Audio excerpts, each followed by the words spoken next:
Salam, salam jumpa lagi di channel Indahnya Kasih Tuhan atau yang disingkat Inkatu Channel dalam Renungan Pagi. Namun sebelum kita mulai renungan pada pagi hari ini, saya mengajak mari kita berdoa. Kita berdoa. Bapa di surga, terima kasih atas penyertaan-Mu dalam peristirahatan kami hingga pagi hari ini. Kami dapat bangun dengan tubuh yang sehat dan kuat. Itu semua karena penyertaan dan kasih karunia-Mu di dalam kehidupan kami. Dan pada pagi hari ini, kami rindu untuk merenungkan firman-Mu.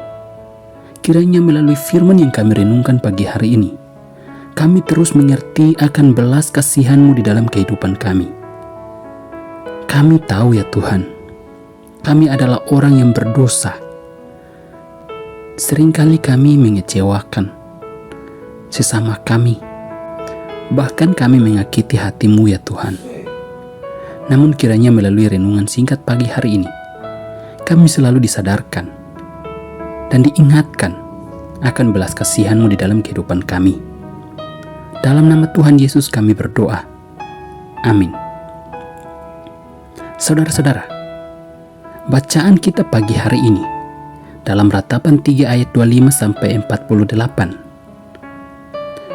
Pada bagian ini, kita melihat bagaimana Nabi Yeremia yang menampilkan keyakinannya dalam belas kasihan Tuhan. Meski Tuhan marah kepada bangsa Yehuda, namun amarahnya tidak untuk selamanya terhadap umat yang dikasihinya. Tuhan adalah Allah yang maha tinggi, yang menghukum segala kejahatan.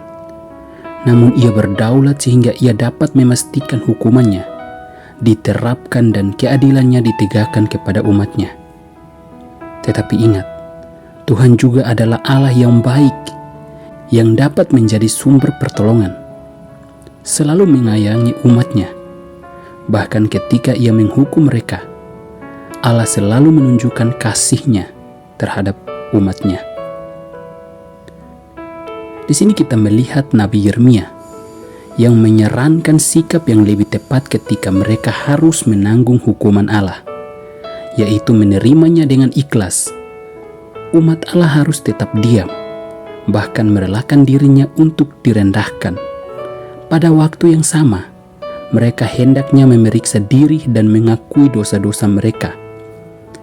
Itulah tindakan yang berkenan kepada Allah. Hal ini sama seperti ketika kita melihat orang yang menyesali perbuatannya atau kejahatan yang sudah dia lakukan. Dia tidak akan banyak bicara selama ia diadili. Setelah dia ditentukan hukumannya,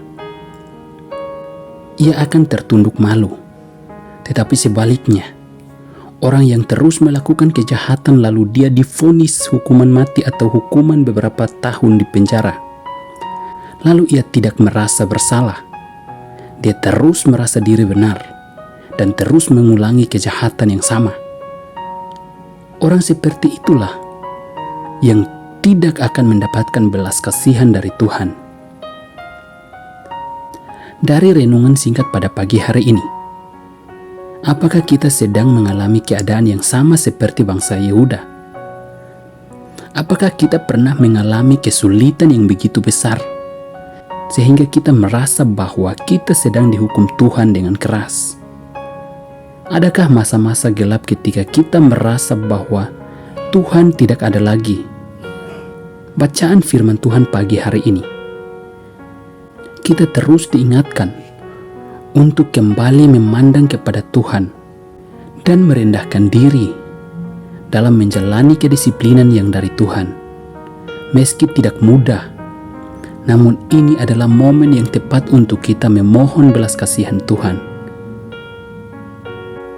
Masih ada ucapan syukur yang dapat kita naikkan di hadapan Tuhan. Bahkan ketika kita menanggung hukuman dari Tuhan, kita harus terus belajar untuk mengucap syukur, karena Dia masih menantikan pertobatan dan pengakuan kita. Selama kita hidup dan berharap kepadanya, pintu belas kasihan-Nya akan selalu dibukakan bagi kita sebagai umat-Nya yang terus percaya kepadanya dan terus mengakui setiap perbuatan kita di hadapan-Nya, maka Tuhanlah yang akan selalu menolong kita dan selalu memberikan kekuatan dan penghiburan kepada kita. Mari kita berdoa. Terima kasih atas firman yang sudah kami renungkan pada pagi hari ini. Kami terus diajarkan agar kami selalu mengingat kebaikan-Mu dan belas kasihan-Mu di dalam kehidupan kami. Seringkali kami melupakan belas kasihan-Mu dan kami lupa untuk bersyukur atas penyertaan-Mu ketika kami diperhadapkan dengan kesulitan. Kami sering mengandalkan kekuatan kami sendiri.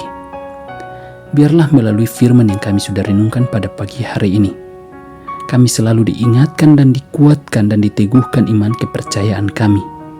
Apabila kami menghadapi masalah atau kesulitan apapun, kami selalu datang dan merendahkan diri di hadapan-Mu dan memohon kepadamu. Maka belas kasihan-Mu lah yang terus menolong kami dan menyertai kami dalam setiap tugas dan pekerjaan yang Tuhan percayakan kepada kami. Dalam nama Tuhan Yesus kami berdoa. Amin.